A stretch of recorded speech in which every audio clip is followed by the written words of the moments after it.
Welcome to my channel कहानियां कुछ सच्ची कुछ अच्छी। आजाद हिंद सरकार। जर्मनी की मदद से स्वामी श्रद्धानंद के बेटे हरिश्चंद्र के साथ राजा महेंद्र प्रताप ने आजाद हिंद फौज का गठन किया था। तारीख तो मुझे याद नहीं, लेकिन दिसंबर 1915 का दिन था, राजा महेंद्र प्रताप का जन्मदिन। उस दिन वो 28 साल के हुए थे। उन्होंने भारत से बाहर देश की पहली निर्वासित सरकार का गठन किया। बाद में सुभाष चंद्र बोस ने 28 साल बाद उन्हीं की तरह आजाद हिंद सरकार का गठन सिंगापुर में किया था। राजा महेंद्र प्रताप को पहली आजाद हिंद सरकार का राष्ट्रपति बनाया गया, यानी राज्य प्रमुख। मौलवी बरकतुल्लाह को राजा का प्रधानमंत्री घोषित किया गया और अबेदुल्लाह सिंधी को गृह मंत्री। राजा की इस काबुल सरकार ने बाकायदा ब्रिटिश सरकार के खिलाफ धर्म युद्ध का नारा दिया। लगभग हर देश में राजा की सरकार ने अपने राजदूत नियुक्त कर दिए। बाकायदा वो उन सरकारों से बतौर भारत के राजदूत मान्यता देने की बातचीत में जुट गए। लेकिन उस वक्त ना कोई बेहतर सैन्य रणनीति थी और ना ही उन्हें इस रिवॉल्यूशनरी आइडिया के लिए बोस जैसा समर्थन मिला और सरकार प्रतीकात्मक रह गई। लेकिन राजा की लड़ाई थमी नहीं। उनकी जिंदगी तो हंगामा खेज थी। वे तो सच्चे आर्य पेशवा थे। दिलचस्प बात ये थी कि जिस साल में राजा ने भारत की पहली निर्वासित सरकार बनाई, उसी साल गांधी जी साउथ अफ्रीका से भारत वापस लौटे थे और प्रथम विश्व युद्ध के लिए भारतीयों को ब्रिटिश सेना में भर्ती करवा रहे थे। उन्हें भर्ती करने वाला सार्जेंट तक कहा गया था। राजा के सिर पर ब्रिटिश सरकार ने इनाम रख दिया। मुर्सान रियासत अपने कब्जे में ले ली और राजा को भगोड़ा घोषित कर दिया। राजा ने काफी परेशानी के दिन झेले। फिर उन्होंने जापान में जाकर एक मैगजीन शुरू की, जिसका नाम था वर्ल्ड फेडरेशन। लंबे समय तक इस मैगजीन के जरिए ब्रिटिश सरकार की क्रूरता को वो दुनिया भर के सामने लाते रहे। दूसरे विश्व युद्ध के दौरान राजा ने फिर एक एग्जीक्यूटिव बोर्ड बनाया, ताकि ब्रिटिश सरकार को भारत छोड़ने के लिए मजबूर किया जा सके। लेकिन युद्ध खत्म होते होते अंग्रेज सरकार जयरंजन की मध्यस्थता के चलते समझौता होने से राजा की तरफ नरम हो गई थी। फिर भारत को आजाद मिलना भी तय मानी जाने लगी। राजा को भारत आने की इजाजत मिली। ठीक 32 साल बाद राजा भारत आए। राजा मद्रास के समुद्र तट पर उतरे।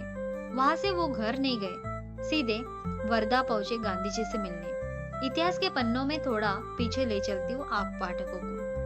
एक बार सुभाष यूरोप में विट्ठल भाई पटेल से मिले थे। विट्ठल भाई पटेल के साथ सुभाष ने मंत्रणा की, केवल और केवल अंग्रेजों को सशक्त क्रांति के बल पर ही भारत से भगाया जा सकता है। तो कैसे होगी यह क्रांति?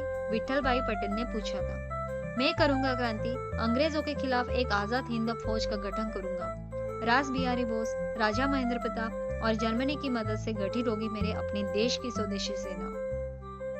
क्या गांधी जी की सत्य एवं अहिंसा से आजादी संभव नहीं? लातों के भूत बातों से मानते हैं क्या? अच्छी बात है। फिर विट्ठल भाई पटेल ने एक वकील बुलाकर अपनी सारी संपत्ति नेताजी सुभाष के नाम वसीयत कर दी, ताकि उसे बेचकर वे सेना का गठन कर सके। विट्ठल भाई पटेल कुछ दिनों में ही परलोक गमन कर गए और विट्ठल भाई पटेल के निधन के पश्चात उनके भाई सरदार वल्लभ भाई पटेल ने इस वसीयत को गांधी जी को दिखाया तो गांधी जी बिगड़ पड़े। हम कदाचित नहीं चाहते कि सेना बनाकर कोई अंग्रेजों को देश से भगाए। तो क्या आप अपनी लाठी का इस्तेमाल अंग्रेजों के खिलाफ नहीं करेंगे बापू? सरदार पटेल ने कहा। नहीं, हम सत्य एवं अहिंसा के बल पर अंग्रेजों से अपने अधिकार प्राप्त करेंगे। तो इस वसीयत का क्या करूं? तुम वकील हो, अदालत से रद्द करवा दो और अपने भाई की संपत्ति बेचकर हमें दे दो। हम हरिजनों की सेवा में लगा देंगे। जो आपकी आज्ञा बापू।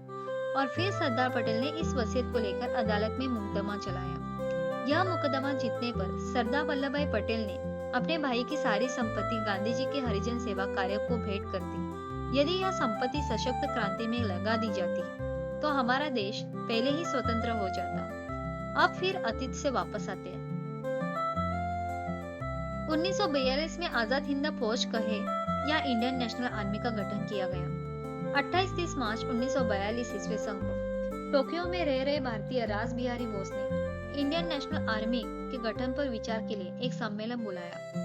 कैप्टन मोहन सिंह, रास बिहारी बोस एवं निरंजन सिंह गिल के सहयोग से इंडियन नेशनल आर्मी का गठन किया गया। वैसे तो आजाद हिंद फौज की स्थापना का विचार सबसे पहले मोहन सिंह के मन में आया था। इसी बीच विदेशों में रह रहे भारतीयों के लिए इंडियन इंडिपेंडेंस लीग की स्थापना की गई, जिसका प्रथम सम्मेलन जून 1942 ईस्वी को बैंकॉक में हुआ। आजादी हिंद फौज की प्रथम डिवीजन का गठन 1 दिसंबर 1942 ईस्वी को मोहन सिंह के अधीन ही हुआ। जापान ने 60,000 युद्ध बंदियों को आजाद हिंद फौज में शामिल होने के लिए छोड़ दिया, परंतु जापानी सरकार और मोहन सिंह के अधीन भारतीय सैनिकों के बीच आजाद हिंद फौज की भूमिका के संबंध में विवाद उत्पन्न हो जाने के कारण मोहन सिंह एवं निरंजन सिंह गिल को गिरफ्तार कर लिया गया। आजाद हिंद फौज का दूसरा चरण तब प्रारंभ हुआ जब नेताजी सुभाष चंद्र बोस सिंगापुर गए।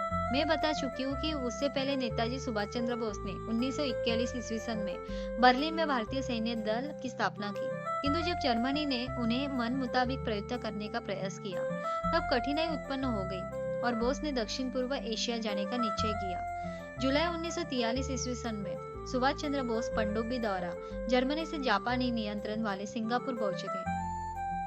वहां उन्होंने दिल्ली चलो का प्रसिद्ध नारा दिया। 4 जुलाई 1943 ईस्वी सन को सुभाष चंद्र बोस ने आजाद हिंद फौज एवं इंडियन लीग की कमान को संभाला। 21 अक्टूबर 1943 ईस्वी सन को सिंगापुर में अस्थायी भारत सरकार आजाद हिंद सरकार की स्थापना की। जर्मनी, जापान तथा उनके समर्थक देशों द्वारा आजाद हिंद सरकार को मान्यता प्रदान की गई। 1943 के अक्टूबर में इंडियन लीग ने एक विराट सम्मेलन का आयोजन किया।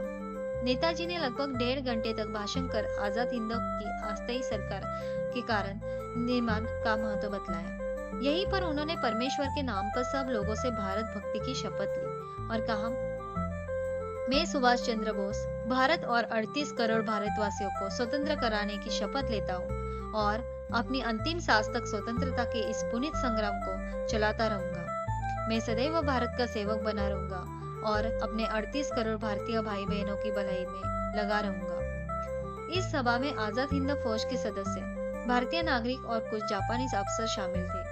थाईलैंड, जावा, सुमात्रा, हिंद, चीन, हांगकांग और मलाया जैसे पूर्वी एशियाई देशों के भारतीय प्रतिनिधि भी थे। उक्त बैठक में सुभाष चंद्र बोस द्वारा नियुक्त मंत्रियों ने स्वतंत्र भारत सरकार के प्रति ईमानदार रहने की शपथ ग्रहण की। प्रतिनिधि शपथ ग्रहण में सम्मिलित नहीं हुए, परंतु उन्होंने अस्थायी सरकार की घोषणा का प्रसन्नतापूर्वक स्वागत किया। उस बैठक में लगभग 5,000 व्यक्ति उपस्थित थे। तदुपरांत निम्नलिखित घोषणा पड़ी गई, हमारा दुर्भाग्य है कि हमारे पूर्वजों ने आरंभ में यह बात महसूस नहीं की कि अंग्रेज सारे भारत के लिए भारी खतरा है और इसलिए उन्होंने उनसे संयुक्त होकर मोर्चा नहीं लिया। क्या भारतीय अपना शासन स्वयं चलाने के योग्य है? एक पत्रकार ने प्रश्न किया। कांग्रेस ने 1937 से 1939 तक 8 प्रांतों में अपने मंत्रिमंडलों द्वारा यह बात प्रमाणित कर दी है कि हम अपना शासन कार्य स्वयं ही बड़े मजे में चला सकते हैं। नेताजी ने जवाब दिया, अंतर्राष्ट्रीय स्थिति तथा युद्ध के बीच जो आप कर रहे हैं, क्या यह सब सही है? एक अन्य पत्रकार का प्रश्न था। अब स्वतंत्रता का उषाकाल आ रहा है, अतः भारतीयों का कर्तव्य है कि वे अपनी अस्थायी सरकार संगठित कर लें और उसके द्वारा अपनी स्वतंत्रता का अंतिम युद्ध चलाएं। भारत के नेता जेलों में बंद हैं, अतः भारतीय स्वतंत्र लीग का यह कर्तव्य है कि वह देश और विदेश के सभी भारतीयों की सहायता से आजाद हिंद की अस्थायी सरकार की नियुक्ति का तथा अपनी आजाद हिंद फौज द्वारा भारत का अंतिम स्वतंत्रता संग्राम चलाने का कार्य अपने हाथ में ले। नेताजी ने आगे कहा, आजाद हिंद की अस्थायी सरकार की स्थापना के उपरांत हम अपनी पूरी जिम्मेदारी के साथ अपने कर्तव्य में प्रवृत्त होते हैं। ईश्वर से हम प्रार्थना करते हैं कि वह हमें अपनी मातृभूमि का उद्धार करने में सफलता प्रदान करे। हम अपने देश की स्वतंत्रता तथा उन्नति के लिए अपने प्राण अर्पण करते हैं। अस्थायी सरकार का कर्तव्य होगा कि वह स्वातंत्र्य संग्राम चलाए तथा अंग्रेजों और उनके मित्रों को भारत से निकाल बाहर करे। तदुपरांत अस्थायी सरकार का कर्तव्य होगा कि वह आजाद हिंद की स्थायी सरकार की स्थापना करे, जिससे जनता का पूरा समर्थन प्राप्त हो। ऐसी स्थायी सरकार स्थापित न होने तक यह अस्थायी सरकार की भारतवासियों के नाम देश का शासन कार्य चलाएगी। क्या लोग इस सरकार को समर्थन देंगे? तीसरे पत्रकार का प्रश्न था। अस्थायी सरकार को प्रत्येक भारतीय का समर्थन प्राप्त करने का पूर्ण अधिकार है और वह इसका दावा करती है। वह प्रत्येक नागरिक को धार्मिक स्वतंत्रता, समान अधिकार और समान अवसर प्रदान करने की गारंटी देती है। वह देश की सारी जनता की समृद्धि के लिए प्रत्येक संभव उपाय करने का वचन देती है। ईश्वर के तथा उन पिछली पीढ़ियों के जिन्होंने सारे भारत को एक राष्ट्र रूप में गठित किया है, तथा उन वीरों के नाम पर जिनकी वीरता और आत्म बलिदान हमारे लिए आदर्श कार्य कर रहा है। जनता को उचित है कि वह हमारे झंडे तले एकत्र हो भारतीय स्वतंत्रता के लिए अंग्रेजों और उनके सभी मित्रों पर अंतिम आक्रमण करे और अपना संग्राम उस समय तक जारी रखे जब तक शत्रु पवित्र भारत भूमि से पूर्णतः निकाल बाहर न किया जाए और भारत पुनः स्वतंत्र न हो जाए।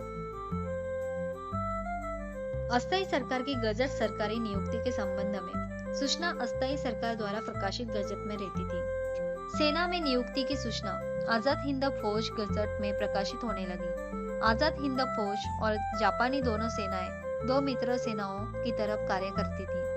आजाद हिंद दल का उद्देश्य उन क्षेत्रों पर शासन करना था जिन पर आजाद हिंद फौज का कब्जा हो जाता था।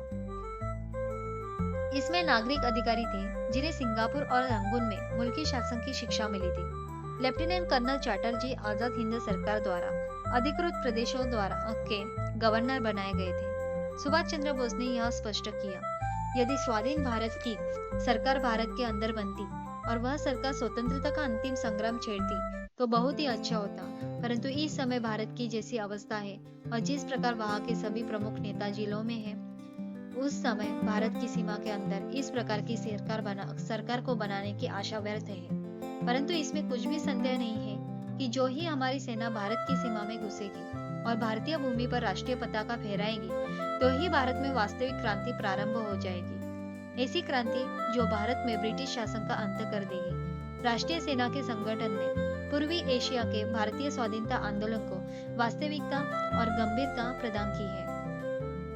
यदि यह सेना संगठित न हुई होती तो पूर्वी एशिया में स्वाधीनता स्वयं केवल प्रचार का यंत्र बना रहता। राष्ट्रीय सेना के निर्माण के साथ साथ यह संभव और आवश्यक है कि स्वाधीन भारत की अस्थायी सरकार का निर्माण किया जाए। इसका निर्माण कर एक और जहां हम भारतीय परिस्थिति का सामना कर रहे हैं, वह दूसरी और इतिहास के पद चिन्हों का भी अनुसरण कर रहे हैं। 1916 में आयरिश लोगों ने अपनी प्राथमिक स्वाधीन सरकार बनाई थी। चेक ने गत महायुद्ध में ही यही किया था। तुर्कों ने मुस्तफा कमाल के नेतृत्व में अनाटोलिया में अपनी प्राथमिक सरकार बनाई थी। प्राथमिक सरकार प्रत्येक भारतीय को धार्मिक स्वतंत्रता और प्रत्येक नागरिक को समान अधिकार तथा सुविधा देने का वचन देती है।